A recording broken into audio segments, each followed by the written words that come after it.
अपने कोर्स में जो है इसकी फील लेंगे और अपने कोर्स में जो है उसको उससे थोड़ा सा ऊपर तक इसको पढ़ने का प्रयास करेंगे। क्या मेरी बात क्लियर है? हाँ सर, तो फील करने का प्रयास करेंगे, पर कुछ चीजें समझनी पड़ेंगी, रटनी पड़ेंगी।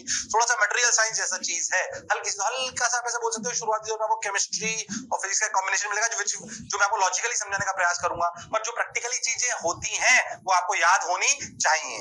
समझाने के अच्छा तरीके से आपको उसको फील आती है और फील आती है तो आपको याद होने में आसानी होती है, पर कुछ चीजों को आपको दिमाग में सेट रखना होता है। पहले अपन ये बात समझे, जितने भी अपने डिवाइसेस हैं, everywhere where whatever devices we are using, in fact the camera from which I am relaying to you is a device, right? आप जो लिख रहे हो, जो आप मोबाइल देख रहे हो, या आप लैपटॉप पे देख रहे हो, या आप अपने टैबलेट पे देख रहे हो, from whatever means you are seeing, it includes a semiconductor devices. अच्छा, क्या सेमीकंडक्टर से पहले हम समझे हमें जरूरत क्या है? हमें जरूरत है एनर्जी के ट्रांसफर्स की। अच्छा आप ये समझो एनर्जी के ट्रांसफर की भी हमें कंट्रोल जरूरत है। हाँ समझो, बहुत ज्यादा रोशनी में फोटो लो तो अच्छा नहीं आएगा, बहुत कम में लो तो भी अच्छा नहीं आएगा। कंट्रोल होनी चाहिए फोटोग्राफी ले। वीडियो भी सही एनर्जी जानी चाहिए आप तक, तभी सही से रिले होगी। मतलब basically we require controlled energy for our normal routine life and for in the electronic devices. What we basically require controlled energy. What we require controlled energy. अरे हाँ सर, ये तो हमारी रिक्वायरमेंट है सर, कंट्रोल। अगर वो कम हुई तो भी मजा नहीं आएगा, अगर वो एक लिमिट से ज्यादा हो गई तो नुकसान भी पहुंचा सकती है। So basically we require in our electronic devices we require control energy. अच्छा, ये एनर्जी को कैरी कौन करता है इन डिवाइसेस में? ध्यान से समझो, इन सभी डिवाइसेस में एनर्जी कंट्रोल कौन करता है? इनको कंट्रोल करता है कौन? इलेक्ट्रॉन्स। अरे हाँ सर, बात तो आपकी बिल्कुल सही है सर, जोरदार है सर, मजेदार है सर। तो अपने इलेक्ट्रॉनिक डिवाइसेस को कंट्रोल करते हैं। अच्छा ठीक है भाई, बहुत बढ़िया, बहुत सुंदर। तो बहुत कंट्रोल वे में अपने को एनर्जी अगर चाहिए तो बेसिकली अपने को इलेक्ट्रॉन्स कंट्रोल्ड वे में चाहिए, यानी कि अपना फ्लो ऑफ इलेक्ट्रॉन्स कंट्रोल्ड होना चाहिए। अच्छा, एनर्जी को कैरी कराने का बेस्ट तरीका डिवाइसेस में इलेक्ट्रॉन्स होते हैं, यस और नो? हाँ सर, हालांकि वो अपना पार्ट नहीं, क्योंकि इसमें आपको नहीं घुसना है, वो शुरुआती बात समझाने के लिए बात। ध्यान देखो, तो अगर आपने कभी पुरानी टीवी देखी तो कांच का एक फ्रेम टाइप मतलब ट्यूब होती थी पूरी एक, अरे हाँ, टीएफटी मॉनिटर टाइप, फिर एलसीडी आई, फिर एलईडीज आई। अच्छा, तो वो वैक्यूम ट्यूब हुआ करती थी जिसमें कंट्रोल्ड वे में एनर्जी भेजी जाती थी और आपको स्क्रीन पे पिक्चर नजर आती थी। तो बेसिकली वो वैक्यूम ट्यूब्स में इलेक्ट्रॉन्स के फ्लो को कंट्रोल करा जाता था। अभी भी कुछ जगह वो हार्डली, बट फिर भी वो शुरुआती दौर की बात। तो अपन समझे, the devices which can control the flow of electrons, जैसे ये फिलामेंट बल्ब, आपने ऐसे वैक्यूम वाले बल्ब देखे होंगे जिसमें फिलामेंट लगा होता था, या आपके प्रोजेक्टर्स हैं, आप ध्यान से देखो तो जो स्क्रीन पे प्रोजेक्ट करते थे, या आपकी टीवी है, बोलो यस और नो? ऐसे आपके कैलकुलेटर हैं, आपका मॉनिटर स्क्रीन है, आपका लैपटॉप है, आपके कैमरे हैं, आपके मोबाइल फोन्स हैं, there are so many devices. Basically those require controlled flow of electrons. ये तो कुछ बनाए, बहुत सारे होते हैं, आप भी जानते है कि नहीं? अरे हाँ, अगर आप बहुत ध्यान से देखो तो इन सब में एक चीज दिखाई दे रही है, vacuum tubes. Vacuum tubes, vacuum tubes to control electron flow. Vacuum tubes control electron flow. इस पे अपन ज्यादा चर्चा नहीं करेंगे क्योंकि अपना पार्ट नहीं, और वैसे भी ये आउटडेटेड टेक्नोलॉजी आप मान सकते हो उसको। खैर ठीक है, फिर मैं आपसे कह रहा हूँ जो पढ़ने का आनंद होगा, बात को समझे हमें क्या चाहिए। So devices which can control the flow of electrons. So the problem was that we need a controlled energy. Controlled energy means electrons का flow कंट्रोल में होना चाहिए। पहली टेक्नोलॉजी जो हमने इजाद करी वो कोई इतनी आसान बात नहीं, पर अपन उसको आसानी से पढ़ के खत्म करते हैं। भैया वैक्यूम ट्यूब्स, अपन क्या करते थे? वैक्यूम ट्यूब्स में अपन इलेक्ट्रॉन्स को फ्लो कराते थे और उनको कैथोड एनोड बनाकर, अपन चाहते कैथोड से एनोड अपन जब फ्लो करते हैं इलेक्ट्रॉन्स तो ट्रिफ्यूल लगाकर उनको कंट्रोल करते थे, कम या ज्यादा। अच्छा, और उसके लिए वैक्यूम ट्यूब क्रिएट करनी पड़ती थी, वो हैवी होती थी, बहुत फ्रेजाइल होती थी, उसकी रिलायबिलिटी कम होती थी। और हाँ सर, पर फिर भी होती तो थी, इसमें कोई शक और संशय वाली बात नहीं है। अरे बोलो भाई, अरे सोचो भाई। हाँ सर, तो भैया vacuum tubes which can be used to control the flow of electrons, or we can say to control the flow of energy. Yes or no? ये भाई इसको देखो, इस दुनिया को दो हिस्सों में अलग करा गया 1947 में, जब अपनी सेमीकंडक्टर डिवाइसेस आने लगे, सेमीकंडक्टर चिप टाइप चीजें, जैसा आप समझो। अभी जो आपकी जितनी भी चीजें देख रहे हैं ये कंट्रोल फ्लो करता है सेमीकंडक्टर डिवाइसेस। पहले ये वैक्यूम ट्यूब करा करती थी, धीरे धीरे ऑब्सोल्यूट होती गई कहानी, हमारी सेमीकंडक्टर की तरफ चली गई। तो हम जो कहानी पढ़ेंगे वो नई दुनिया की कहानी पढ़ेंगे, उसको भी एक लिमिट तक ही पढ़ेंगे, उसके बाद भी बहुत है, हमारे कोर्स का जितना है उसको पढ़ेंगे, क्योंकि भी हमारा लक्ष्य है कि हमारा सिलेक्शन का सपना पूरा होना चाहिए। हाँ सर, बात तो अपनी बिल्कुल सही है। बहुत सुंदर, बहुत मजा आया। एक बात बता दूं आपको, सेमीकंडक्टर इसमें बहुत जान लगाई है, क्योंकि जनरली बच्चों को थोड़ा कम फील आता है, तो फील दिलाने के बढ़िया पीपीटीज एनिमेशंस बनवाए हैं। बहुत टीम ने बहुत मेहनत करी, मतलब मस्त से की टीम ने इस पे बहुत मेहनत करी है, ध्यान दिया गया है, अच्छे से बहुत मेहनत करी है हम लोगों ने, गड़बड़ मत करना। एनिमेशंस और पीपीटीज अच्छे से बनाई है ताकि आपको मैं फील दिला सकूं। मैं समझाने पे ज्यादा फोकस रखूंगा, मैं एनिमेशंस और लिखा हुआ ज्यादा आपको पीपीटीज पे दिखेगा। मैंने ज्यादा इसलिए फोकस करा है क्योंकि बच्चा सेमीकंडक्टर में थोड़ा समझने में उसको कभी कभी तकलीफ हो जाती है, पर समझाने का अपन पूरा प्रयास करेंगे। क्या मेरी बात क्लियर है? हाँ, तो आई फोकस मोर ऑन कि आपको फील आए, और पूरी पीपीटीज और एनिमेशन आते रहेंगे। तो आप ऐसे समझो, अगर इस स्लाइड को आपको लिखना है तो लिख लीजिए कि 1947 से पहले इलेक्ट्रॉन फ्लो को कंट्रोल करने के लिए वैक्यूम ट्यूब्स यूज कर लिया जाती थी। मैं आपको बताता जाऊंगा कैसे लिखना है, आप सारे डायग्राम भी बना सकते हैं। बोलो क्लियर है? तो आपको इस स्लाइड के बारे में कैसे लिखना है, ध्यान से सुनो। आप ऐसे लिख लिए कि 1947 से पहले वैक्यूम ट्यूब्स को इलेक्ट्रॉन्स के, अपन एक बात समझ गए कि इलेक्ट्रॉनिक डिवाइसेस वो होते हैं जिनमें बेसिकली अपने को इलेक्ट्रॉन के फ्लो को कंट्रोल करना पड़ता है। आप कहानी को ऐसे भी लिख सकते हो कि हमें ये रिक्वायरमेंट है कि हम इलेक्ट्रॉनिक डिवाइसेस को चलाने के लिए एनर्जी के फ्लो को कंट्रोल करें। एनर्जी के फ्लो को कंट्रोल करने के लिए इलेक्ट्रॉन्स के फ्लो को कंट्रोल करना पड़ता है। 1947 से पहले इसको वैक्यूम ट्यूब के माध्यम से करा जाता था, जैसे कि अपने पहले टीवी के मॉनिटर्स आया करते थे, अपने प्रोजेक्टर लैंप्स हुआ करते थे, अपने फिलामेंट बल्ब्स हुआ करते थे, बहुत सारी चीजें ऐसा करा जाता था। बोलो क्लियर है? पर 1947 के बाद अपने सेमीकंडक्टर डिवाइसेस आए। कैसे डिवाइसेस आए? सेमीकंडक्टर डिवाइसेस, जो कि इनके कंपैरिजन में काफी रिलायबल थे, वो भी लिखा हुआ आ जाएगा, बस इस स्लाइड पे इतना ही लिख लीजिए। ठीक है?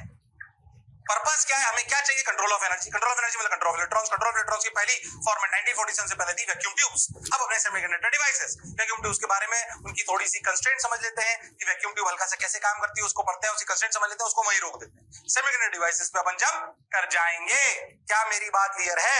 इस कहानी को, इस स्लाइड को यहां तक लिख लो, फिर मैं कह रहा हूं आपको, मैं ज्यादा फील कराने का प्रयास आपको करूंगा और नोट्स भी अच्छे से बनाता जाऊंगा। क्या मेरी बात क्लियर है? हाँ सर, बहुत बढ़िया सर, शानदार सर, जबरदस्त सर, मजेदार सर।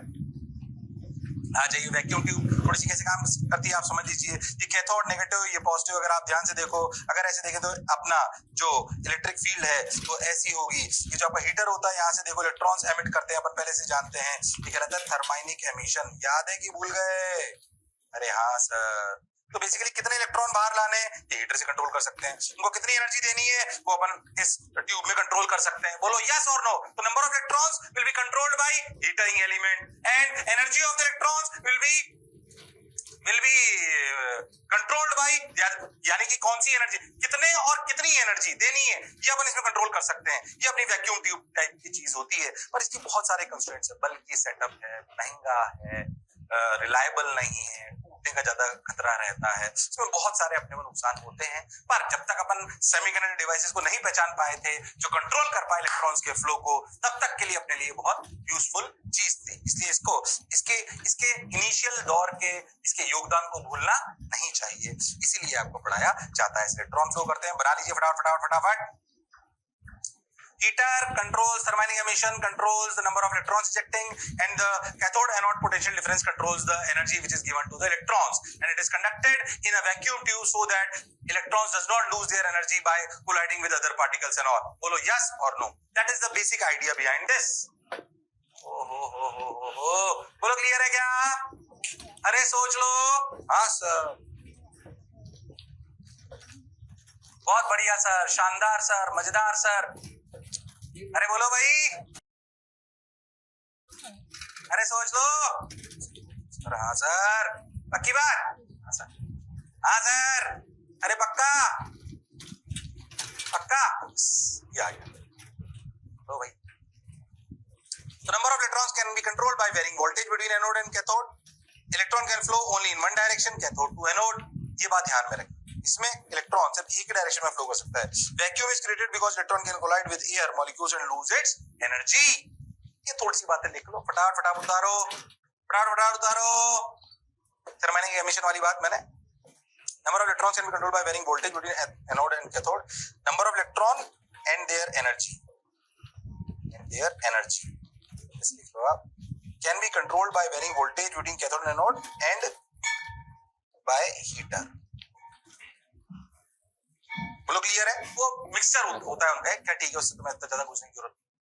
इसमें एक तो बल्कि सेटअप था, ध्यान देखो, ये ना इलेक्ट्रॉन को एक ही तरफ फ्लो कर देता था ऐसे, कैथोड से एनोड। इसमें कोई तरीका नहीं था जिससे अपन एनोड से कैथोड इलेक्ट्रॉन फ्लो करते, मतलब अगर अपने कैथोड एनोड ऐसे लगा दिया तो इलेक्ट्रॉन ऐसे ही फ्लो करेंगे। There is no other way out कि हम इसको ऐसे फ्लो करा सकें या एक तरफ का रोक सकें, कुछ ऐसी बात अपने को समझ में आनी चाहिए। और वैक्यूम इसलिए रखते थे ताकि दूसरे किसी और पार्टिकल से कोलाइड करकर अपनी एनर्जी को लूज ना करे। ये बेसिक सेटअप था जो काम भी करा काफी वर्षों तक, दुनिया ने काफी वर्षों तक इस तरह की टीवी पे अपने टीवी देखी, हो सकता है आपने नहीं देखी, अब तो टेक्नोलॉजी बहुत इवॉल्व हो गई है, आगे चली गई है, खैर वो एक अलग एस्पेक्ट है। बोला था जो मैं बोला चमका, अरे सोच लो, अरे पक्की बात, तो भैया वैक्यूम की अगर अपन इसके ड्रॉबैक्स देखें तो देखो डिसएडवांटेजेस क्या क्या है।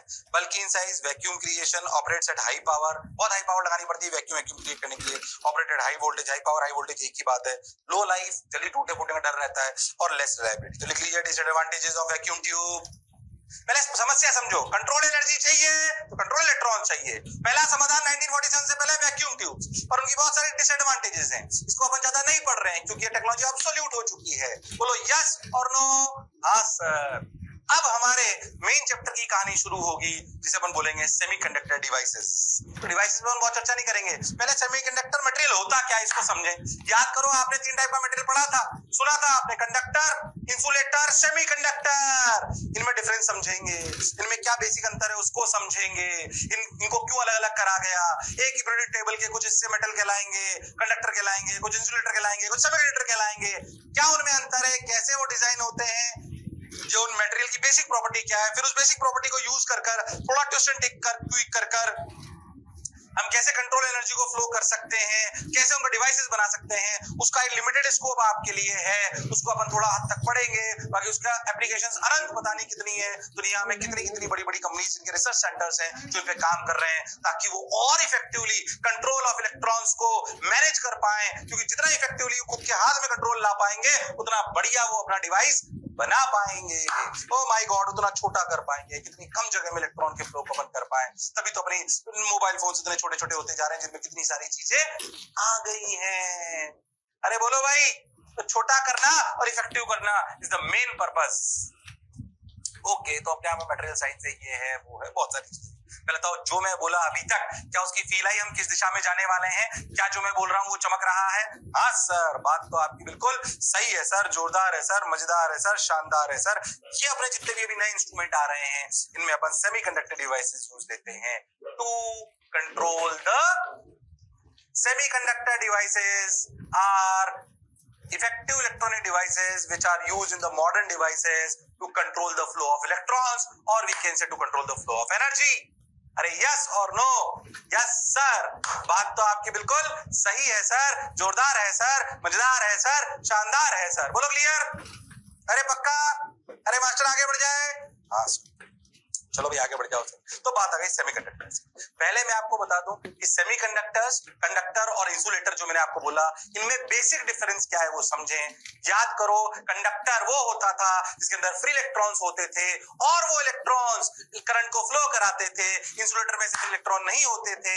सेमीकंडक्टर वो होता है जिसमें कुछ होते हैं और कुछ नहीं होते, जो इलेक्ट्रॉन को फ्लो कराते हैं। ये बीच की स्थिति है कंडक्टर और इंसुलेटर के बीच की, सेमीकंडक्टर। और इस बीच की स्थिति को ही अपन कंट्रोल कर सकते हैं। कंडक्टर में कंट्रोल करना इतना आसान नहीं है, सभी फ्री हैं, इंसुलेटर में कोई फ्री है ही नहीं। तो बीच वाले को ही अपन ने, जैसे कि मिडिल क्लास को ही सबसे ज्यादा यूज करना चाहता है, वैसे ही आप ऐसा समझ लीजिए कि बीच वाले सेमीकंडक्टर को ही कंट्रोल करने के लिए सबसे ज्यादा यूज दिया जाता है। बोलो यस और नो? हाँ सर। तो उनका आइडिया अपन रेजिस्टिविटी और कंडक्टिविटी के माध्यम से अपन जानते हैं। आप जानते हैं rho equal to 1 by sigma, ये बातें अपन जानते हैं। कंडक्टिविटी और इनका जो एक डेटा है, थोड़ा सा दिमाग में रहे तो कोई बुराई वाली बात, ये रटना नहीं है, पर उसको दिमाग में रखो, थोड़ा सा काम का आएगा। अगर अपन बात करें कंडक्टर्स की रेजिस्टिविटी की, तो 10 to the power -2 से 10 to the power -8 ohm meter है, काफी कम है। इसका उल्टा कंडक्टिविटी हो गई, 10 to the power 2 से 10 to the power 8। समझे? बोलो क्लियर? ओहो, बहुत कम रेजिस्टिविटी, इलेक्ट्रॉन फ्लो को, करंट के फ्लो को बहुत कम रेजिस्टेंस प्रोवाइड करता है, इसलिए तो कंडक्टर कहलाता है। यानी किसी रेजिस्टिविटी बहुत कम पर कंडक्टिविटी बहुत हाई, वो रेंज होती है 10 टू द पावर 2 से 10 टू द पावर -2 से 10 टू द पावर -8 या फिर 10 टू द पावर 2 से 10 टू द पावर 8। थोड़ा सा अंदाजा रहे तो कोई बुराई नहीं है। याद रखें, इसमें से कोई भी तीन को अंदाजा ले लो, या तो कंडक्टिविटी को रट लो या कंडक्शन को रट लो, मतलब सॉरी रेजिस्टिविटी को रट लो, दिमाग में रख लो, उसका उल्टा करके अपने आप उसका कंडक्टिविटी आ जाएगी। अगर रेजिस्टिविटी को दिमाग में रखोगे तो कंडक्टिविटी दिमाग में आ जाएगी, कंडक्टिविटी को दिमाग में रखोगे तो रेजिस्टिविटी आ जाएगी। जो तुम्हें अच्छा लगे, मुझे कोई समस्या नहीं है, पर आपको डेटा दिमाग में, इस डेटा का आपको दिमाग में आइडिया होना चाहिए ताकि आप चीजों को समझ पाओ, आगे फील कर पाओ। सेमीकंडक्टर्स इससे कम ज्यादा रेजिस्टेंस ऑफर करते हैं, वो 10 टू द पावर -5 से 10 टू द पावर 6 ओम पर मीटर के बीच में उनकी रेजिस्टिविटी होती है। इसका उल्टा अगर अपन बात करें तो अपने को समझ में आएगी 10 टू द पावर 5 से 10 टू द पावर -6 अपनी इनकी कंडक्टिविटी होती है। अच्छी खासी रेंज है, बोलो क्लियर। अगर इंसुलेटर की बात करें तो वो रेजिस्टेंस बहुत तगड़ी ऑफर करते हैं 10 टू द पावर 11 से 10 टू द पावर 19, और कंडक्टिविटी उनकी बहुत कम होती है 10 टू द पावर -19 से 10 टू द पावर -11। यह डेटा दिमाग में इसमें मैं कुछ नहीं बदल सकता भाई, दुनिया ने ऐसे तोड़ा है इनको। हमने इनकी कंडक्टिविटी और रेजिस्टिविटी की प्रॉपर्टीज के बेस पर इनको तीन नाम दिए, कंडक्टर, सेमीकंडक्टर, इंसुलेटर, क्योंकि इन्हीं प्रॉपर्टीज की वजह से इनके यूजेस में बहुत ज्यादा अंतर आ गया। इसमें कोई शक और संशय वाली बात नहीं है। अरे बोलो भाई, अरे सोचो भाई। हाँ सर, बहुत बढ़िया सर, ये डेटा दिमाग में याद होना चाहिए, आपको फायदा होगा। बोलो क्लियर है? याद होना चाहिए सर, ये अंदाजा अपना सही होना चाहिए। बिल्कुल, बोलो क्लियर है? हाँ, कई बार ऐसे एग्जाम में सवाल आते हैं जो इसका अंदाजा ले लेते हैं कभी कभी, खैर। तो और इससे अपने को फील भी आती है, इसमें कोई शक वाली बात नहीं। 6 डेटा रखने हैं, ये 3 को दिमाग में रखना है, 3 को दिमाग में रखना है। बोलो क्लियर है एकदम? आप चाहो तो रेजिस्टिविटी को रख लो, 10 टू द पावर -2 से चालू होगा, 10 टू द पावर 19 पे जा रहा है, ध्यान से देखो रेजिस्टिविटी। ओहो, तो ज्यादा किसी तरफ होगी, 10 टू द पावर 19 किसी तरफ होगी, ध्यान समझो। ओहो, ध्यान से देखो, यहाँ पे अंदाजन गैप कितना है, 10 टू द पावर 19 से चालू हो तो यहाँ पे अंदाजन गैप कितना है, 8 का। मतलब अंदाजा ही है, वैसे आपको ऐसे अपन लाइन नहीं बना सकते। अच्छा, ये भी कोई बोल सकता है 10 टू द पावर 10 से 10 टू द पावर 19 भी बोल सकता है कि नहीं? तो इसमें वो गैप्स आपको दिखाई दे जाएंगे। अब जैसे जो 10 टू द पावर 6 से 10 टू द पावर 11 के बीच में वो सेमीकंडक्टर की इंसुलेटर है, उसमें भी मटेरियल पे डिपेंड कर जाता है, ये थोड़ी फिक्स्ड रेंज है। अच्छा, तो दिमाग में सेट रखें, मेरा इसमें कोई रोल नहीं है, आपको याद होना चाहिए। हाँ, बोलो क्लियर? अब आप ऐसा समझो जिसमें कोई फ्री है ही नहीं, उसको क्या कंट्रोल करेंगे? कंडक्टर्स में ऐसा समझो इतने सारे इलेक्ट्रॉन्स फ्री है कि उन्हें कंट्रोल करना संभव नहीं है, वो आउट ऑफ कंट्रोल। सेमीकंडक्टर में कुछ फ्री है, उनको कंट्रोल करना संभव है, इसलिए semiconductor devices are used to control the flow of electrons. ओहो, ऐसे आप इस बात को समझो, जो थोड़ा थोड़ा है ना उसको कंट्रोल करा जाता है, जिसके पास कुछ है ही नहीं उसको क्या कंट्रोल करोगे, और जो बिल्कुल बहुत सारे उनको भी कंट्रोल करना बहुत मुश्किल है। ये वैसी ही कहानी, कंडक्टर, सेमीकंडक्टर और इंसुलेटर। तो हम इसके बीच वाले हिस्से में आए हैं, इसे हम बोलते हैं सेमीकंडक्टर। कंडक्टर और इंसुलेटर की चर्चा, यानी कि कंडक्टिंग और नॉन कंडक्टिंग मटेरियल की चर्चा अपन स्टूडेंट 2 में भी करी थी। बोलो यस और नो? हाँ, याद है कि भूल गए हो? याद है सर, बिल्कुल बढ़िया याद है, आ जाइए अब। अगर अपन बहुत ध्यान से देखें और कहानी को समझें तो देखो भाई, ओ ये। और आगे चलते हैं। Important properties can control the number of charge carriers, electrons and holes. Holes क्या होता है अभी बाद में आएगा आपको समझ में। The small intensity of heat, light end voltage. इसने क्या बोला कि हम क्या चाहते हैं, इलेक्ट्रॉन्स के फ्लो को कंट्रोल करें। ये होल्स के बारे में बात होगी, टेंशन मतलब ऐसा भी लिख लेना।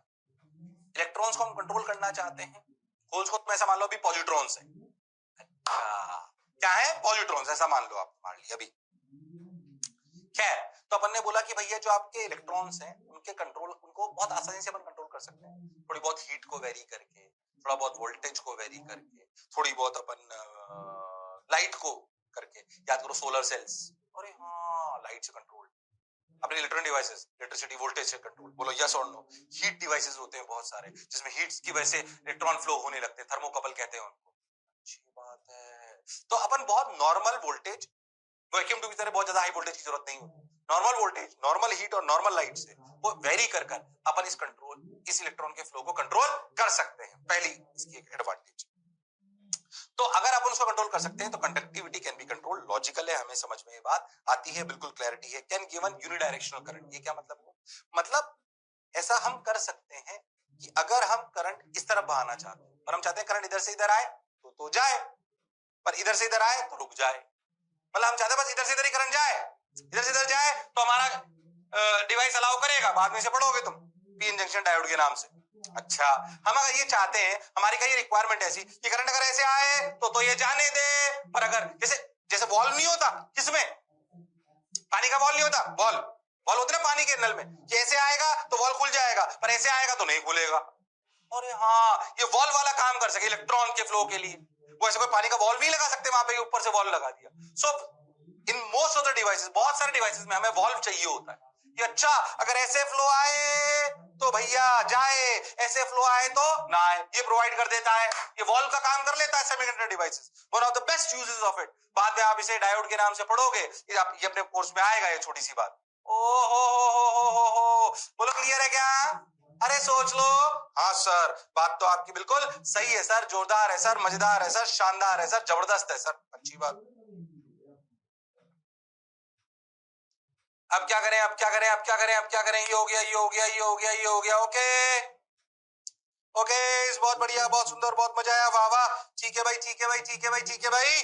तो भाई ये हो गया, can give unidirectional current, give unidirectional current. ठीक भाई, अब देख एडवांटेज जो अपन ने बोला अभी उस तरीके, स्मॉल इन साइज, बहुत छोटे छोटे होते हैं। तो ये जो आपको दिखाई दे रहा है शेप बना रखी है, ये सब ऐसे सेमीकंडक्टर डिवाइसेस की शेप से। Small in size, no vacuum और heating required, operates at low power, low voltage, long life, high reliability. बहुत सारे इसके फायदे लिख लीजिए। रिलायबल होता है। एक और आप चाहो तो इसमें लिखा हो, नहीं एक और यूज जो आपने पीछे लिख लिया, हालांकि उसको लिख सकते हो। Allow current flow in one direction, blocks in another. Oh, so you can say it acts as a wall. ये सब हमें चाहिए होता है। तो सेमीकंडक्टर डिवाइसेस की अपनी एडवांटेजेस है, और सेमीकंडक्टर में कंट्रोल करना पड़ता है, कंट्रोल करते हैं अपन। अब अपन धीरे धीरे क्या करते हैं ना, सेमीकंडक्टर डिवाइसेस की एटम्स की थोड़ी रिसर्च करते हैं, ताकि अपन समझ पाए काम कैसे करते हैं, इसकी थोड़ी फील लेते हैं। उसकी फील लेंगे तभी आपको समझ में आएगा एक्सट्रिंसिक सेमीकंडक्टर, इंट्रिंसिक सेमीकंडक्टर कैसे ये काम करते हैं। थोड़ा बहुत अपन एटम से इसको समझने का प्रयास करेंगे, तो अब थोड़ा फील वाला और समझने वाला हिस्सा अपना चालू हो रहा है। दिमाग आपको चलाना पड़ेगा, इसमें कोई शक और संशय वाली बात नहीं है। कुछ सेमीकंडक्टर के नाम आप जो मैंने बोला, आपको इसके एटॉमिक स्ट्रक्चर पे जाना है, तो आपको कुछ ये याद होने चाहिए, जरूरत नहीं, बस ये दोनों याद रखो, मोस्ट इंपॉर्टेंट, तुम यही पढ़ोगे।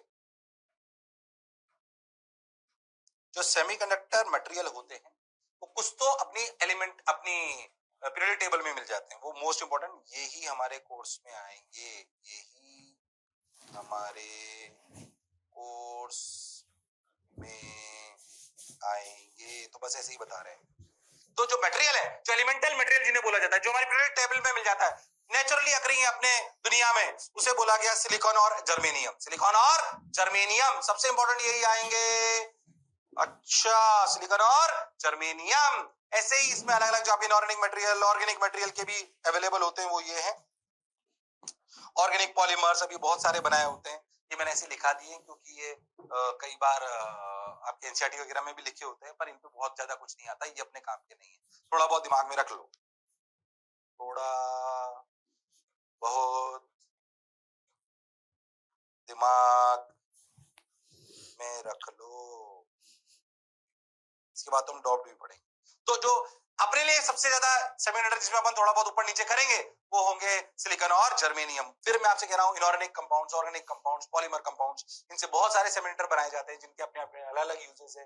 अनंत रिसर्च चल रही है, कोई छोटा है ज्यादा फ्लो करंट कराता है, कोई बड़ा है, कोई ज्यादा कम कंट्रोल दे पाता है। ये अपनी अपनी कहानी, खूबसूरती अलग अलग मटेरियल के लिए अलग अलग है।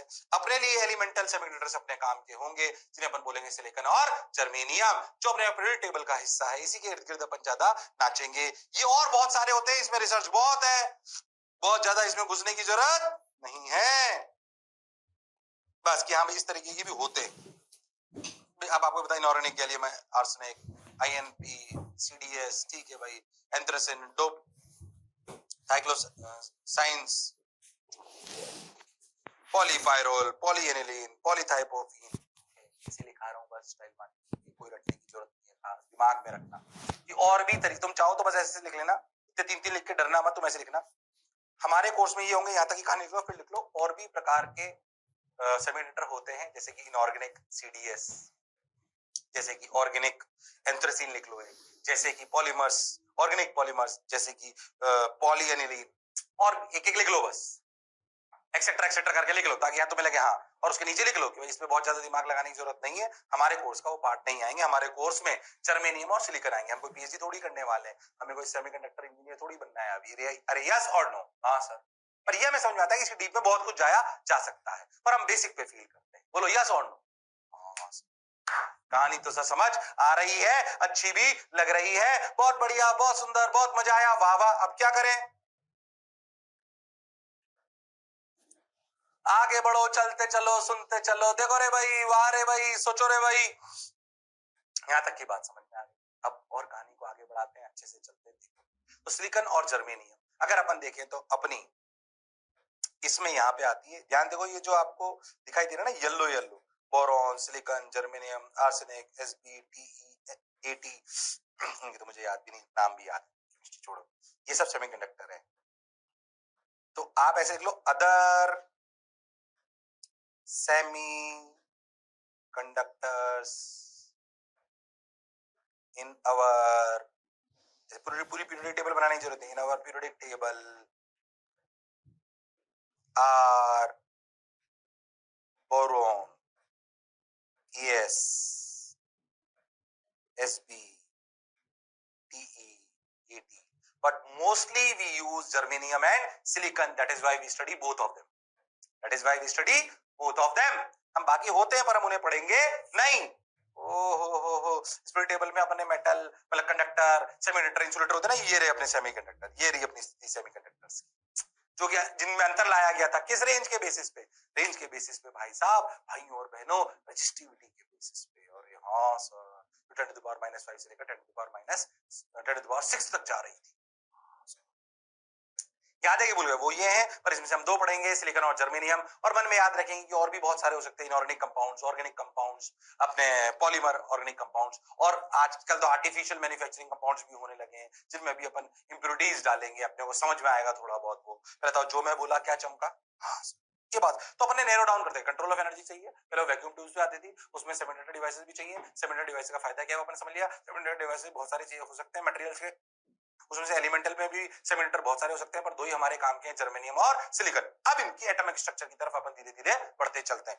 ऐसे अपन नैरो डाउन करते जा रहे हैं अपनी कहानी को, और अपन उसको थोड़ा डीप में पढ़ेंगे, जो अपने कोर्स का पार्ट होगा। Is that clear to everyone? हाँ सर, बात तो आपकी बिल्कुल सही है सर, जोरदार है सर, शानदार है सर। मैं क्या समझाना चाह रहा है समझिए। इसमें कहानी में सुनाया जा रहा है कि बोर मॉडल हमने पढ़ा था, याद है कि भूल गए? हाँ सर, बोर मॉडल पढ़ा था। तो हमारा बोर मॉडल अगर एक आइसोलेटेड एटम है, तो वो कहता है कि उसका इलेक्ट्रॉन, जो सिंगल इलेक्ट्रॉन है, वो अलग अलग स्टेजेस में होता है, -13.6 Z square, -3.4 Z square, -1.51 Z square, याद है? भूल गए? मॉडल में उसके डिफरेंट एनर्जी स्टेट्स है उस इलेक्ट्रॉन के, और वी कैन से कि एटम के डिफरेंट एनर्जी स्टेट्स हैं। अरे हाँ सर, तो उन्होंने बोला कि अगर अपन बोर मॉडल की कहानी को समझें, तो कोई भी एक आइसोलेटेड एटम जो है, उसकी जो इलेक्ट्रॉन्स हैं, उनकी एक फिक्स्ड एनर्जी स्टेट है, उनकी एक फिक्स्ड एनर्जी स्टेट है, वो आइसोलेटेड एटम है। ये कहानी इन्होंने बोली, जो हमें सही भी लगी। बोलो क्लियर है? In an isolated atom the energy of electron depends upon the orbit it is revolving. हाँ सर, हम ये जानते हैं, बिल्कुल सही। अगर हम बोर मॉडल के हिसाब से सोचे, तो हम जानते हैं कि एनर्जी स्टेट्स किस तरीके से काम करते हैं, N1 ये वो, अगर अपन एक इलेक्ट्रॉन की बात करें तो। बोलो क्लियर है? इतनी कहानी लिखने की जरूरत नहीं है, बस इतना लिख ले कि according to Bohr models, if we consider Bohr model is our base, then for an isolated atom we can say that electrons discrete energy, discrete levels थे ना, discrete energy based on the orbit in which it is revolving, and that is fixed.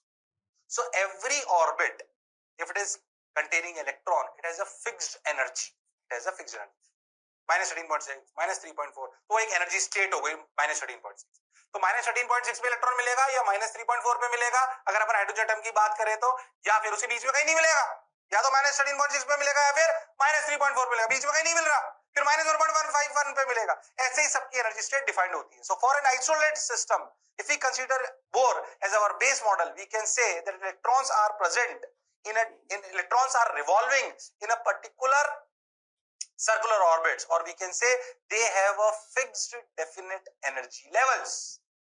अरे हाँ sir, तो ये बात लिखी गई, in an isolated atom discrete energy levels are present like straight lines. अगर मैं हर एक एनर्जी स्टेट को ऐसे बनाऊं तो अपन उसको स्ट्रेट लाइन की तरह मान सकते हैं। बोलो क्लियर? ये कहानी हमें समझ में आती है for an isolated atom.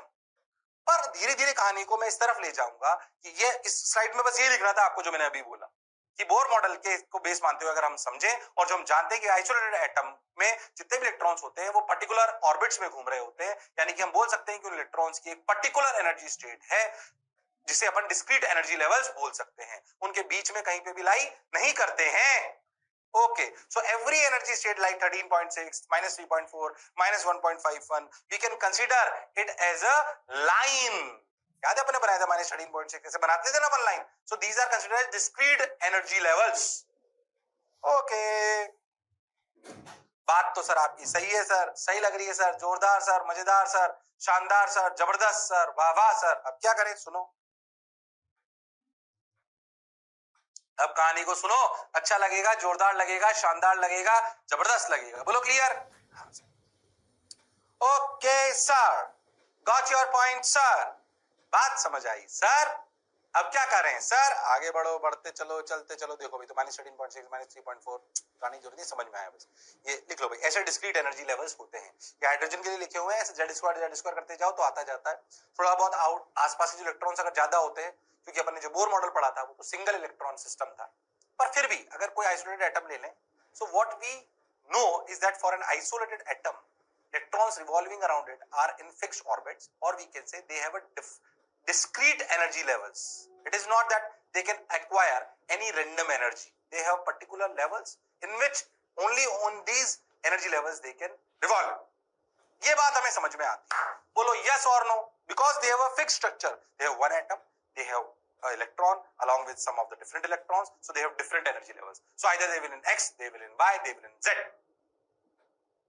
Okay sir, got your point sir, बात समझ आई सर, अच्छा भी लगा सर। अब क्या करें, करते चलो, सुनते चलो। देखो रे भाई, वाह रे भाई, सोचो रे भाई, फिर कह रहा हूं बढ़िया एनिमेशन बना रखे। सारे एनिमेशन आपको नहीं बनाने, ये सब लिख लो जो मैंने आपको बोला है, कहानी को एक एटम को बनाकर। ओ हो, इससे पहले वाली स्लाइड की जरूरत नहीं थी, इसको थोड़ा सा बना लो चाहो तो। ये कहानी आपको समझ में आनी चाहिए। अब पर जब सोचो, मान लीजिए मैंने सिलिकॉन लिया, जर्मेनियम लिया, क्या एक सिलिकॉन का एक एटम अपन लेंगे? नहीं। क्या जर्मेनियम का अपन एक एटम लेंगे? नहीं।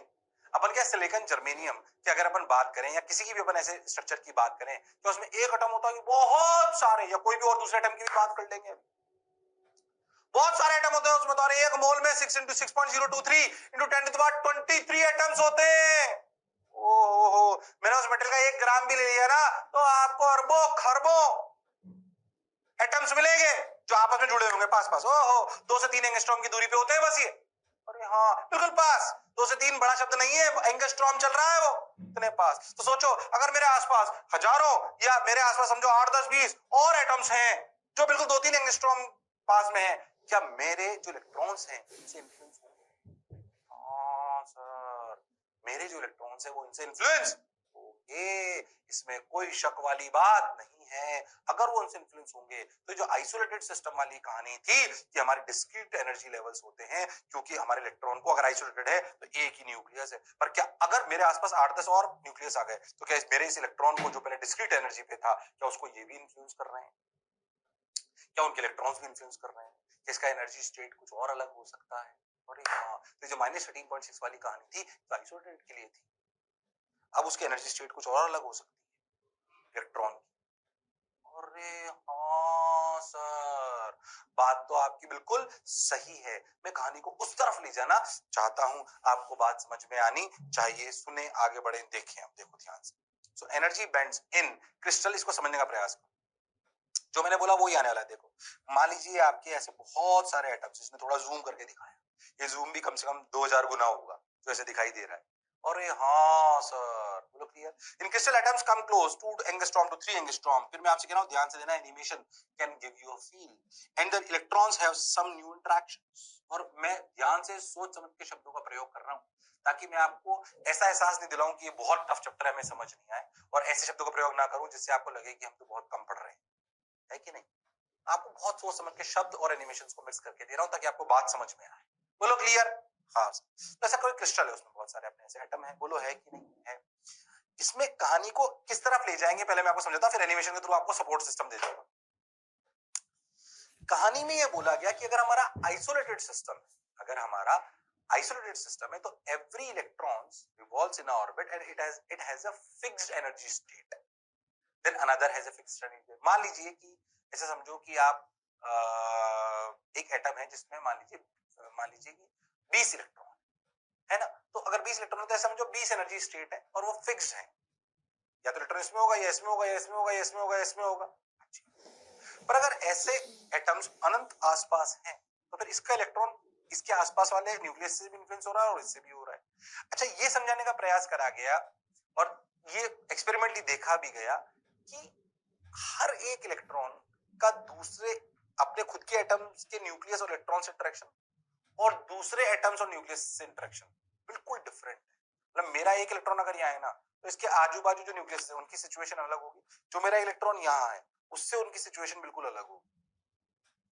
So every electron interaction with other atoms present around them and their electrons is different and unique.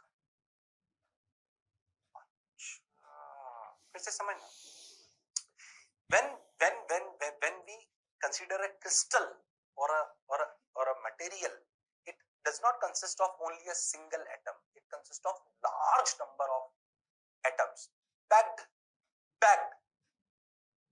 at a distance of 2 to 3 angstrom gap in every atom. So what we can say that every atom electron which is revolving is basically, you can say every electron which is revolving around it is interacted with different atoms present around it, but the situation of interaction for every electron is different. So its energy, orbiting energy is different from every other electron present in the crystal.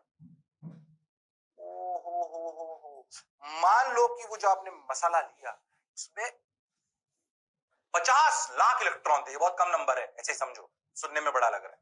मान लो 50 lakh electron थे, तो आप ऐसे समझोगे उन 50 lakh electron का हर electron का interaction का pattern with the other atoms, nuclei and other electrons will be different. So this electron is unique out of 50 lakh, you can say. And if it is unique, it means in this structure 50 lakh energy levels are present. Oh my God! क्या कुछ बात समझ में आई?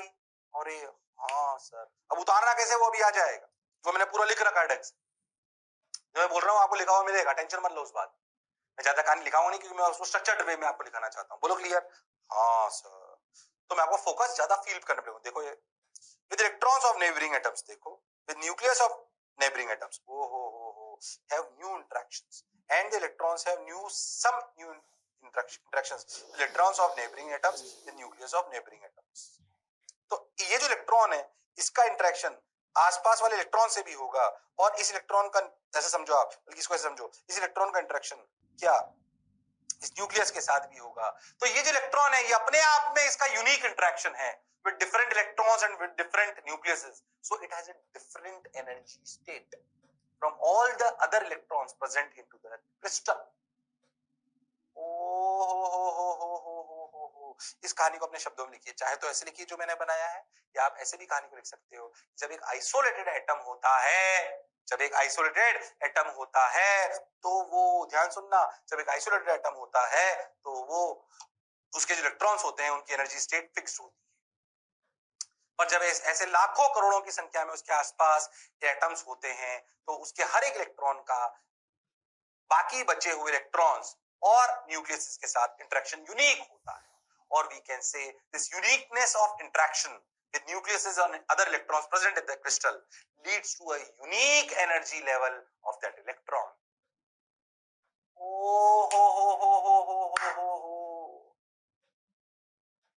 बात तो sir आपकी सही लग रही है। इस कहानी में एक दो तीन इलस्ट्रेशन से आपको समझाऊंगा ताकि आप फील कर पाओ। जनरली किताबों से समझ नहीं आती, तो बच्चा फील नहीं आती ना, तो उसे फील करके आगे समझ नहीं पाता मैं कर क्या रहा हूँ, वो बहुत रोबोटिक हो जाता है इस चैप्टर को समझने की। पर जब ऐसे लाखों करोड़ों की संख्या में उसके आसपास एटम्स होते हैं, तो उसके हर एक इलेक्ट्रॉन का बाकी बचे हुए इलेक्ट्रॉन्स और न्यूक्लियस के साथ इंटरेक्शन यूनिक होता है, और we can say this uniqueness of interaction with nucleuses and other electrons present in the crystal leads to a unique energy level of that electron. हो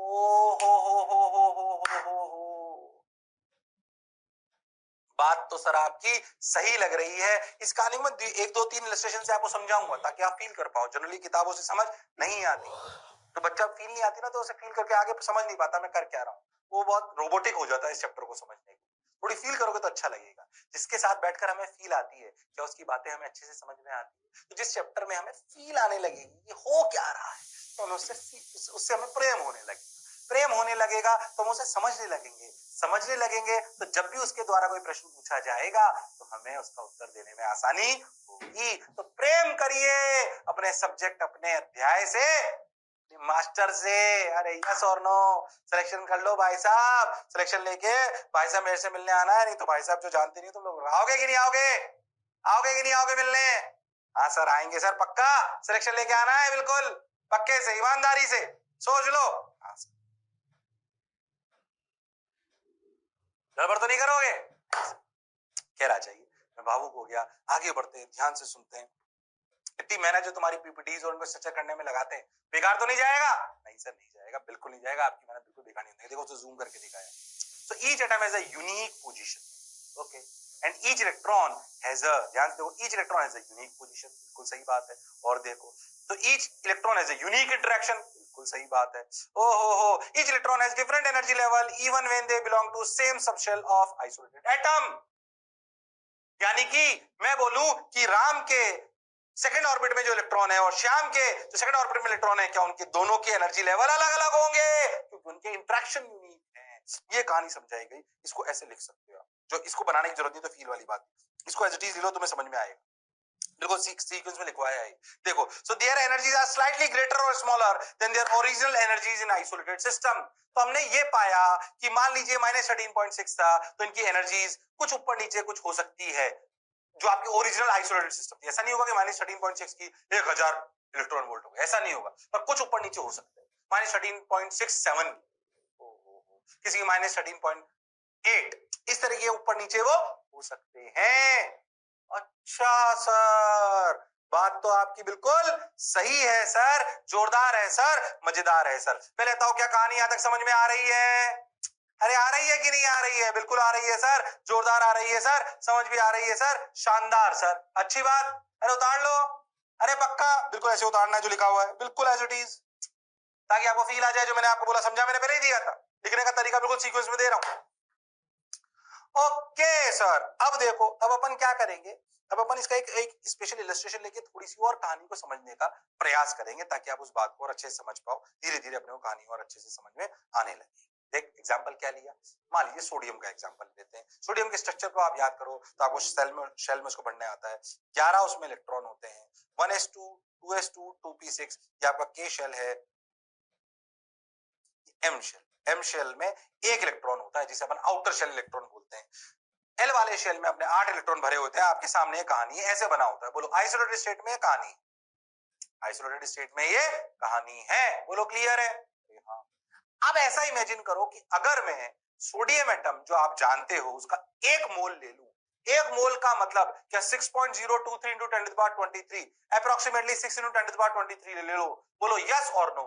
अगर मैं उसके 6.02 into 1023, ऐसा मत समझना कि सोडियम जो अपन ले 11 ग्राम हुआ, बस 11 ग्राम कंसिस्ट ऑफ 1 मोल, 11 ग्राम ही तो होता है, नहीं 22 ग्राम के आसपास अपन डबल लेते हैं ना, वो न्यूक्लियस का मास, न्यूट्रॉन और प्रोटॉन, 22 ग्राम के आसपास, इज अप्रोक्सीमेटली 1 मोल। वैसे 23 ग्राम होता है शायद इसका ना, ठीक है। तो 22 ग्राम अप्रोक्सीमेटली 1 मोल, ऐसा अपन समझें। अरे हाँ, that consist of 6.023 into 10 to the power 23। फिर मैं कह रहा हूँ थोड़ी सी आपको एटम्स, इतने एटम हैं। अच्छा, ये 22 ग्राम कोई बड़ी चीज नहीं है, आपके हाथ में थोड़ी सी दिखाई दीजिए, सिर्फ तो 22 ग्राम आ जाएगा। अरे हाँ, उसमें 6.023 into 10 to the power 23 atoms है। अब उनको आपने से इतनी सी जगह में कॉम्पैक्ट कर लिया। ओए होए होए होए, हिला रही है। अरे हाँ सर, बात तो आपकी बिल्कुल सही। सोचो उसमें इतने सारे एटम है, क्या उसके सब इलेक्ट्रॉन्स, क्या उसके सब इलेक्ट्रॉन्स, ध्यान से समझो ये इलेक्ट्रॉन। अच्छा एक चीज बताओ, सबसे ज्यादा इंटरेक्शन आउटर इलेक्ट्रॉन्स का होगा। लॉजिकल है। जैसे जैसे हम अंदर वाले इलेक्ट्रॉन्स को देखेंगे, उनका इंटरेक्शन कम होगा with other electrons and atoms या न्यूक्लियस।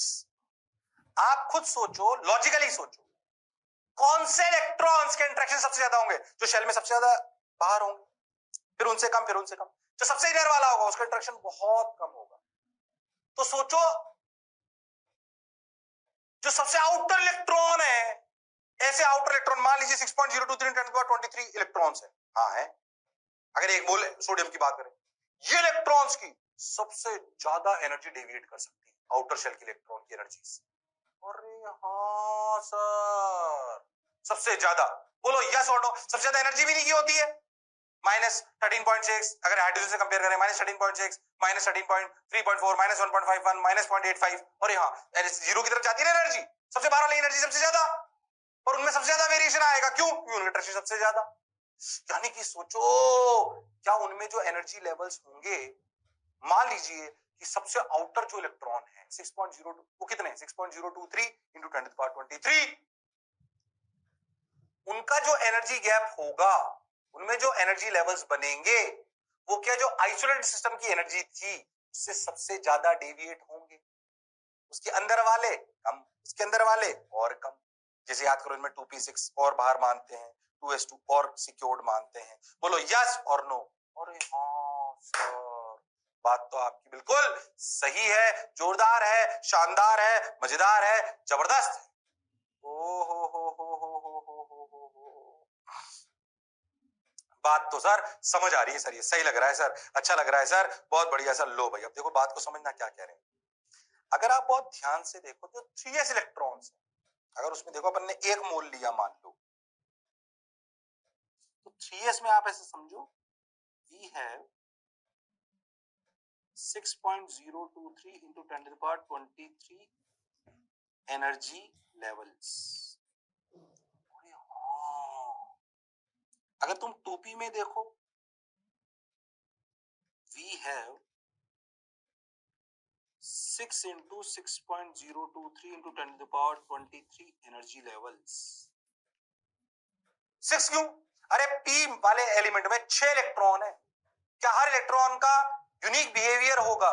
तो क्या ऐसे ध्यान समझो, तो 6.023 एटम्स है, तो ये 6 इलेक्ट्रॉन, ये वाले p वाले 2p लेवल में जितने होंगे, उनमें कितने एनर्जी लेवल क्रिएट हो सकते हैं? 6 into दिस। ऐसे 2s2 में कितने होंगे? वी हैव, अगेन आप समझ गए, 2 into, we have 2 into 6.023 into 10 to the power 23 energy levels. ऐसे पर सोचो, सबसे ज्यादा नंबर तो ये हो गए, समझ में आ गए मेरे को। 3s में 6.023 and 10 to the power 23 energy level बन गए।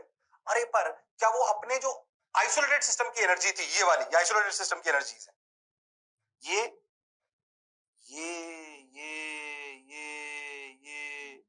एनर्जी ऑफ आइसोलेटेड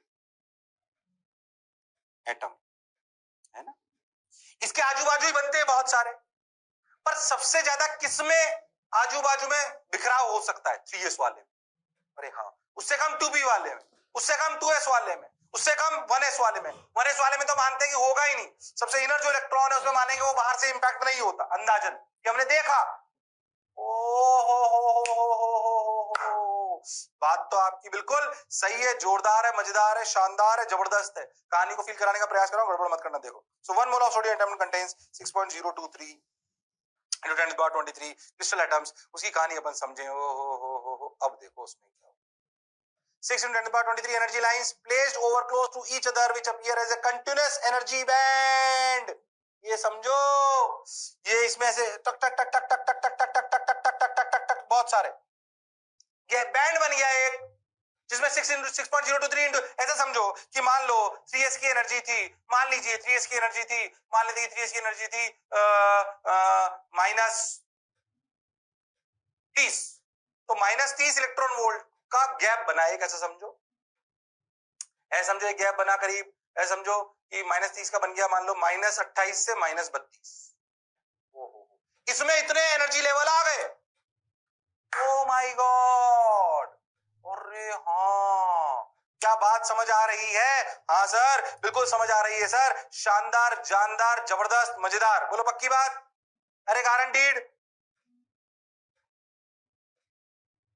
हाँ सर, क्रिस्टल क्लियर है सर, शानदार है सर। देखो एनर्जी बैंड गया 1 इलेक्ट्रॉन वोल्ट, अंदाजन उसने बोला। अच्छा देखो 2p में समझ में आया क्या करा अपने? 10 to the power -23 different consecutive to consecutive energy bands. इतना इसमें भी कितने बने होंगे मैंने आपको लिख के बताया था, इसमें कितने बने होंगे, पर देखो इनका गैप कम हो गया। Difference between two consecutive energy levels is 10 to the power -23। यहां पे कितना था? 1 इलेक्ट्रॉन वोल्ट का अंदाजन। पर यहां पे बैंड गैप कितना हो गया? कम क्यों हुआ? क्योंकि इनका इंटरेक्शन आउटर से कम हो गया। पर क्या बैंड इसमें ज्यादा हो सकते हैं? हो सकते हैं, वो एक अलग बात है। फिर और कम हो गया और ऐसा माना गया कि 1s में कोई गैप में अंतर नहीं आया। क्या ये कहानी समझ आई है? इसको समझना पड़ेगा भाई साहब, ये फील करना पड़ेगा, और मैंने स्टेप बाय स्टेप आपको फील करने का प्रयास करा है। क्या मेरी बात क्लियर है? हाँ सर क्लियर है सर, समझ आ रहा है सर, अच्छा लग रहा है सर, बढ़िया लग रहा है सर, जबरदस्त सर, जोरदार सर, मजेदार सर, वाह वाह सर। अब क्या करें सर? करते चले, बढ़ते चले। देखो रे भाई, वाह रे भाई, सोचो रे भाई, ओ हो। चलो भाई, बहुत बढ़िया भाई, शानदार भाई, जबरदस्त भाई, ओ हो। बोलो क्लियर? अरे पक्का? हाँ सर, बहुत बढ़िया सर, शानदार सर। ओके, ये हमें बात समझ। बोलो आई कि नहीं आई? बिल्कुल आई sir. So inner electron nearly remain unaffected by neighbouring atoms, ये अपन ने पहले भी बोल दिया था, इसको समझने अब ये कहानी समझ आएगी यहीं पर। तो बेसिकली सबसे ज्यादा जो बैंड की एनर्जीज में डिफरेंस आता है वो सबसे आउटर इलेक्ट्रॉन्स में आता है, लॉजिकल भी, because they have the most probability of interacting with others, yes or no? As you deep down into the orbit electrons, the energy band gap reduces, number of energy levels decreases। ये मैंने नहीं बोला है, मैंने बोला है band gap, energy level का band gap बना ना, जिसके अंदर 3s के इलेक्ट्रॉन्स लाई करे, वो कहलाया 3s इलेक्ट्रॉन्स का एनर्जी बैंड गैप। उसके अंदर वाले का कहलाया 2p इलेक्ट्रॉन्स के एनर्जी का बैंड गैप। अच्छा, वो बैंड गैप सबसे ज्यादा होगा आउटर इलेक्ट्रॉन्स का। क्यों होगा? ये लॉजिकली आपको बात समझ में आती है। अब एक बात मैं आपको धीरे धीरे समझाता हूं। तो हमें एक बात समझ में आ गई इस कहानी से, इस कहानी से हमें यह समझ आया कि इलेक्ट्रॉन फ्लो में सबसे ज्यादा रोल आउटर इलेक्ट्रॉन्स का है। अब हम उन पर ज्यादा फोकस करेंगे। जो भी आउटर इलेक्ट्रॉन्स होते हैं वही इलेक्ट्रॉन्स को क्या फ्लो कराने में इंपॉर्टेंट होते हैं, उनकी क्या आयनाइजेशन एनर्जी सबसे कम होती है, उनको इजेक्ट करना सबसे आसान होता है, तो वही क्या इलेक्ट्रॉन्स के फ्लो को बनाते हैं। अंदर वाले तो इलेक्ट्रॉन निकल के जाता नहीं है इलेक्ट्रॉन के फ्लो बनाने में, वो तो एटम से ही चिपका रहता है। सबसे ज्यादा पॉसिबिलिटी किसकी है, जो इलेक्ट्रॉन्स फ्लो करेंगे वो आउटर ही होंगे। तो अपन उन आउटर इलेक्ट्रॉन्स के एनर्जी बैंड पे अब चर्चा करेंगे, वो हमारे सेमीकंडक्टर की नींव रखेंगे। अच्छा, अंदर के भी हो सकते हैं बट अपन ऐसे समझे अब उसमें होता क्या है वो मैं आपको समझाने का प्रयास करता हूं, ध्यान समझो। हाँ सर, ये कहानी ऐसे धीरे धीरे स्ट्रक्चर में समझ में आ रही है। देखो, control of energy, electrons, conductor, semiconductor, insulator, conductor में उठा के लाई यहाँ पे, एटम्स की एनर्जीज को समझा, उनके एनर्जी लेवल को समझा, अगर क्रिस्टल बन गया तो क्या हुआ उसको समझा, फिर वो कैसे कैसे टूटते हैं उनको अपन ने समझा।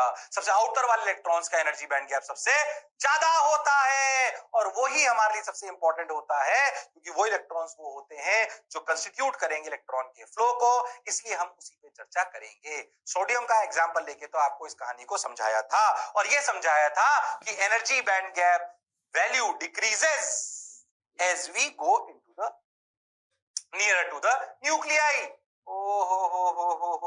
Now we will study more about energy of outer electrons. क्या ये कहानी समझ आई है? हाँ सर, समझ आई है सर, बढ़िया लग रहा है सर। 3s1 ये वैलेंस बैंड कंडक्शन बैंड क्या है, ध्यान से सुनना before moving to another state. Actually क्या होता है, ऐसा समझो कि आउटर जो आप कहानी को ऐसे समझो कि जो इलेक्ट्रॉन्स आउटर ऑर्बिट में है वो रेस्पॉन्सिबल होते हैं इलेक्ट्रॉन फ्लो के, ये बात समझ में आती है। पर उनमें से कुछ इलेक्ट्रॉन फ्लो में पार्टिसिपेट करते हैं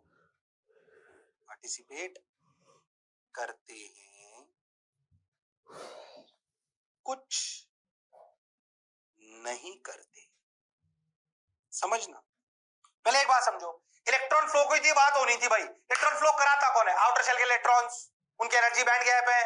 हाँ, उनमें से मान लीजिए आउटर शेल में 6.023 इलेक्ट्रॉन्स हैं, सारे थोड़ी फ्लो करने लगते हैं सप्लाई लगाने पे या हीट देने पे या वोल्टेज लगाने पे या लाइट गिराने पे। अरे हाँ, तीन ही तरीके थे ना एनर्जी देने के, थोड़ा सा वोल्टेज लगा दिया, थोड़ी सी हीट दे दी, थोड़ी सी लाइट गिरा दी, क्या सारे आउटर इलेक्ट्रॉन्स दौड़ने लगेंगे? नहीं, कुछ दौड़ेंगे कुछ नहीं दौड़ेंगे। जो नहीं दौड़ेंगे वो लोअर एनर्जी स्टेट में होंगे, उस आउटर इलेक्ट्रॉन की लोअर एनर्जी स्टेट। अरे हाँ, और कुछ जो ऐसी अपर स्टेट एनर्जी स्टेट में होंगे जो फ्लो हो जाएगा, जिनकी आयनाइजेशन एनर्जी बहुत कम हो। तो ऐसे इलेक्ट्रॉन्स जो आउटर में होते हैं पर फ्लो में कंट्रीब्यूट नहीं करते, वो जिन लेवल्स में रहते हैं वो जाहिर सी बात है कि नीचे वाले लेवल होंगे, क्योंकि ऊपर जाने पे तो एनर्जी बढ़ रही है, वो कहलाता है वैलेंस बैंड। वैलेंस बैंड मतलब एटम से अभी भी वही है, भले आउटर है, हाँ इसको थोड़ी बहुत एनर्जी दे दे तो ऊपर चला जाएगा। ऐसे बैंड्स जिनमें अगर, ध्यान सुनना, ऐसे बैंड्स जिनमें अगर इलेक्ट्रॉन है तो it will take participation in electron flow, these bands are known as conduction band। कहानी समझ आई? Energy band which is above valence band, energy band which has final और valence electrons। समझना आप अच्छे समझो, कंडक्शन बैंड में अगर इलेक्ट्रॉन्स है सो अपन ऐसे समझे they can take participation on, ये तो किताबी डेफिनेशन है, मैं फील वाली डेफिनेशन बता रहा हूं। पहले समझो वो बैंड क्या था उसको फील करो, उसमें बहुत सारे एनर्जी लेवल थे उसको समझो, उसमें जो कुछ ऐसे एनर्जी नीचे वाले जिनमें अगर इलेक्ट्रॉन है तो वो इलेक्ट्रॉन फ्लो में, कंडक्शन में यानी इलेक्ट्रॉन फ्लो यानी एनर्जी को इधर ले जाने में मदद नहीं करेगा, वो कहलाएंगे वैलेंस बैंड। पर कुछ ऐसे होंगे जो ऊपर वालों में होंगे जिनकी अपर एनर्जी स्टेट होगी, उनमें अगर इलेक्ट्रॉन है तो वो भाई साहब एनर्जी को इधर ले जाने में मदद करेगा, वो कहलाएगा कंडक्शन बैंड। ओहो, वैलेंस बैंड मतलब which is sticking to the valency of atom. अरे हाँ सर, क्या ये कंडक्शन बैंड और वैलेंस बैंड का अंतर समझ में आया? वे वैलेंस बैंड अंदर वाले इलेक्ट्रॉन नहीं है, ये आउटर शेल के इलेक्ट्रॉन्स के ही इलेक्ट्रॉन्स हैं। ओ माय गॉड, बात तो आपकी बिल्कुल सही है, जोरदार है, मजेदार है। बोलो समझ आया? क्या ये कहानी थोड़ी थोड़ी फील आई? थोड़ी और फील करने के लिए मैंने आपको लिखा दिया। अरे आया कि नहीं आया? अरे सोच लो, पूरे लेक्चर फील वाले हैं भाई साहब, किताबों से समझ नहीं आएंगे। मास्टर ने बढ़िया एनिमेशन बना के फील के साथ समझने का प्रयास कर रहा है ताकि आपको डर नहीं लगे। धीरे धीरे पढ़ा रहा हूं, फिर से गड़बड़ नहीं करूंगा। जब सारे इतने सारे लेक्चर लिए हैं तो गड़बड़ नहीं करूंगा इस चैप्टर में भी। बढ़िया आराम से तसल्ली से फील के साथ पढ़ाऊंगा, विद इन द सिलेबस पढ़ाऊंगा, थोड़ा सा सिलेबस जस्ट ऊपर पढ़ाऊंगा बस, ताकि थोड़ा बहुत ऊपर नीचे भी गया तो आप कर पाओ, पर फील के साथ पढ़ाऊंगा। बोलो क्लियर? अरे पक्की बात? अरे सोच लो। हाँ सर, बिल्कुल पक्की बात सर, शानदार सर, जबरदस्त सर, मजेदार सर, शानदार। लो आ जाओ भाई। अब देख अपन बात करते हैं सेमीकंडक्टर, सिलिकॉन और जर्मेनियम। याद है वो पीरियडिक टेबल में दिखाई देती है, सिलिकॉन है, सिलिकॉन प्रेजेंट इन एटमॉस्फेयर, इस तरीके का दिखाई देता है, इसमें कोई शक वाली बात नहीं है। चलिए भाई, सिलिकॉन प्रेजेंट है हमारे पास और ये हमारा सेमीकंडक्टर। इसको अपन जूम करके पढ़ने का प्रयास करते हैं, इसको जूम करके पढ़ने का प्रयास करते हैं। समझिए, देखिए, फील करिए। फिर से वही कहानी है कि भैया एक सिलिकॉन एटम हो तो उसकी एनर्जी गैप फिक्स्ड है, पर अगर बहुत सारे क्रिस्टल में हो तो कहानी क्या होगी, वो आपको मैंने सोडियम के हिसाब से समझाई, ताकि आपको दूसरी बार जब सिलिकॉन की सुनो, सोडियम की स्किप भी कर देता तो भी यह समझा सकता था, पर सोडियम की इसलिए सुनाई ताकि आपको एक बार फील आ जाए, ताकि आप जब ओरिजिनल कहानी में आप आ रहे हो, जो अपने लिए यूज आएगा सिलिकॉन और जर्मेनियम, तो आपको उसका स्ट्रक्चर की कहानी समझ में आए। अरे हाँ, कार्बन सिलिकॉन जर्मेनियम ऐसे आता है ना अपने स्ट्रक्चर में। सिलिकॉन का अपन समझे अच्छे से, ध्यान से देखो, ये अपन ने इसको जूम कर लिया। ओ हो, ये सिलिकॉन का स्ट्रक्चर है, ये उसका एटॉमिक स्ट्रक्चर है, समझे। 1s2 2s2 2p6 2 और 8 10, 10 और 14 इलेक्ट्रॉन है। कितने इलेक्ट्रॉन है? 14। देखो 1 2 3 4 5 6 7 8 8 2 10 और 2 4। आउटर में कितने हैं? ये वाले। ओ हो, आउटर में ये वाले हैं। हमें पता है आउटर वाले का ही खेल ज्यादा है, इसलिए उसी पे चर्चा करें। ऐसे भरा हुआ होता है, ये समझ में आता है। ये एस शेल, ये आपने केमिस्ट्री में पढ़े होंगे, ये 3 पी के होते हैं जिनमें 2-2 भरते हैं, ऐसे 2 भरे होते हैं। कैसे भरते हैं आप सब लोग जानते हैं इस बात को। अरे हाँ, तो इन 4 इलेक्ट्रॉन पे अपन चर्चा करेंगे। ये चाहता 8 था, पर इसकी दुनिया में 4 ही थे, तभी तो कोवेलेंट बॉन्ड वगैरह बना के कहानी चलती है। अरे हाँ सर, बात तो आपकी बिल्कुल सही है, जोरदार है, मजेदार है, शानदार है, जबरदस्त है। बोलो clear? So consider SI crystal containing n atoms contains of SI। आप ऐसा समझो कि SI में जो नंबर ऑफ एटम्स है वो n है। n एक मोल भी अगर आप ले लें तो 10^23 10^24 के स्ट्रक्चर का है, ऐसा अपन ने माना। अंदाजन करो आप। अब हुआ क्या, समझने का प्रयास करें कि जब इन n एटम्स को, ध्यान समझना, जब इन n एटम्स को मिलाया गया तो हर एक एटम में 4 इलेक्ट्रॉन थे। 4 इलेक्ट्रॉन थे। अरे हाँ सर, पर बेसिकली अगर आप आउटर शेल की बात करो तो उसमें 8 एनर्जी लेवल्स अवेलेबल थे। 8 एनर्जी लेवल्स अवेलेबल, याद है? उन 8 में से आप ऐसे समझो 4 में अपने 8 एनर्जी लेवल्स प्रेजेंट थे। 4 में इलेक्ट्रॉन थे, 4 में नहीं थे, अगर आइसोलेटेड सिस्टम की बात करें। तो आउटर शेल में 8 एनर्जी लेवल प्रेजेंट थे, आप ऐसे समझो। एनर्जी लेवल्स को समझो, 6 पी में, 2 एस में। अब याद करो, थोड़ा बहुत ऊपर नीचे हो तो इधर उधर शिफ्ट कर जाते हैं। हाँ सर, तो 8 एनर्जी लेवल्स थे एक एटम। कितने एटम थे? 8, सॉरी n। जब इन्होंने अपना इंटरेक्शन करा इधर उधर इधर उधर इधर उधर, तो आउटर शेल ने कितने एनर्जी लेवल्स बना लिए? बोलो कितने एनर्जी लेवल्स बना लिए? बताओ कितने बना लिए? बोलो, समझाने के लिए फील कर रहा हूं, बोलो कितने बना लिए?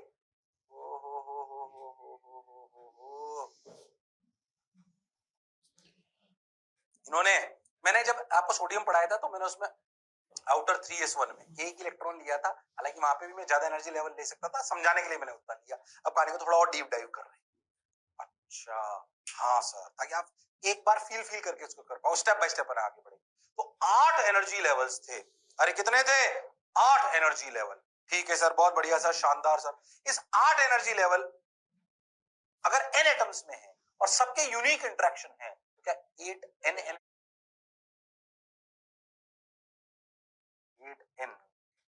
energy levels for outer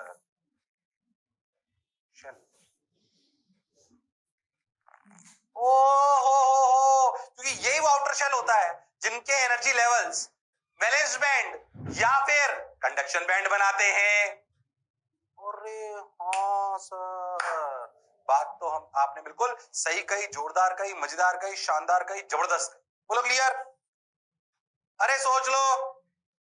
हाँ सर, बिल्कुल सही सर, जोरदार सर, मजेदार सर, शानदार सर, जबरदस्त। अब देखो ध्यान से, अपन ने क्या करा, 4 electron in outer orbit of each SI atom, 4n electron in outer orbit of SI electron, ठीक है।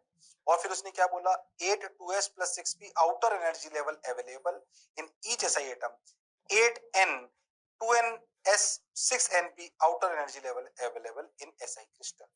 जो मैंने बोला वही कहानी आई है। बोलो यस और नो, चाहो तो उसको ऐसे लिख लो, चाहो तो जैसे तुम्हें ऐसे लिखना हो तो लिख लो, हालांकि मैं बात बोल दी वो आपको समझ में आ गई। बोलो क्लियर है? फिर मैं कह रहा हूँ सोडियम में मैंने जब 1 इलेक्ट्रॉन लिया था तो वहां पे भी अवेलेबल थे और ज्यादा एनर्जी लेवल्स, पर मैंने आपको समझाने के लिए उतना ही रखा ताकि आप बात को समझ पाओ। ठीक सर, ये बात सर समझ आ गई, अच्छा लगा, बढ़िया लगा, सुंदर लगा, शानदार लगा, जबरदस्त लगा, मजा आ गया सर।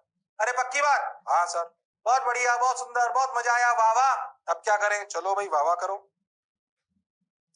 देखो भाई, वाह रे भाई, सोचो रे भाई, देखो रे भाई, ओ हो, ताल लो, ताल लिया यहाँ तक, धीरे धीरे पढ़ा रहा हूँ, बढ़िया, शानदार, अच्छी बात। अब क्या करें, अब क्या करें, अब क्या करें? देखो हम जानते हैं इस 8 एनर्जी लेवल्स में से 4n फिल्ड है और 4n आर वेकेंट, ये हमें पता है।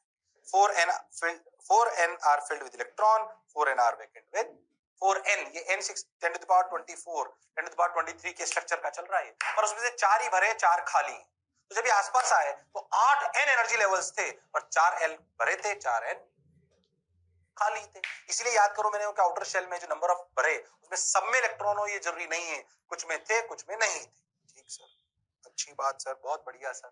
ओके, और उनमें भी ऐसे स्ट्रक्चर करी जाएगी कि जिनमें वैलेंसी से ही यानी कि एटम से ही जुड़ा रहे, जिन एनर्जी स्टेट्स में, एनर्जी लेवल्स में, वो कहलाएंगे वैलेंस बैंड, और जिन एनर्जी लेवल्स पे जाने पर वो कंट्रीब्यूट कर सके इलेक्ट्रॉन फ्लो को, वो कहलाएगा कंडक्शन बैंड, वो कहलाएगा कंडक्शन बैंड। इसमें कोई शक और संशय वाली बात नहीं है। पहले बताओ क्या यहां तक की कहानी समझ आई है? हाँ सर, समझ आई है सर, बहुत बढ़िया सर, शानदार सर, जबरदस्त सर। अब देखो यहाँ पे आइसोलेटेड एटम कौन सा? SI का, और ये दोनों है आउटर शेल। उसके नीचे वाले की बात ही नहीं कर रहे, क्यों नहीं कर रहे बोलो? समझ में आ रहा है, वो हमने सोडियम में बात करके देख लिया था कि उनका कंट्रीब्यूशन नहीं होता इलेक्ट्रॉन फ्लो पे आउटर शेल का ही होता है, तो उन्हीं की बात करेंगे। तो 6n स्टेट्स, ध्यान समझो, 6n स्टेट्स, 2n इलेक्ट्रॉन्स, और 2n स्टेट्स में ये अगर 3s3p अकेले अकेले सिंगल हो तो ये एनर्जी स्टेट है, पर अगर आपने n एटम्स ले लिए तो 6n स्टेट यहां क्रिएट होंगी, 2n स्टेट्स यहां क्रिएट होंगी, 6n स्टेट्स यहां क्रिएट होंगी, 2n स्टेट्स यहां पर क्रिएट होंगी। बोलो क्लियर? अरे सोच लो। हाँ सर, अब हुआ क्या, ध्यान से सुनना। अब ये 6n स्टेट क्या फैलेंगी ऐसे ऐसे ऊपर, ऐसे नीचे? क्या 2n भी फैलेंगे ऐसे? असलियत में देखा है ओवरलैप करेंगे। क्या करेंगे? ओवरलैप। और ओवरलैप करके आप समझो ये जो ग्राफ बनाया जा रहा है ना, आप समझो ये 1/r के साथ बनाया जा रहा है। 1/r मतलब अगर उनको पास लाते जाओ, उन 6n स्टेट्स को पास लाते जाओ तो क्या हो रहा है, आप समझे उस बात को। 1/r, ध्यान समझो कि अगर आप जब इधर से इधर आ रहे हो तो 1/r बढ़ रहा है तो r घट रहा है। r क्या है? Distance between atoms.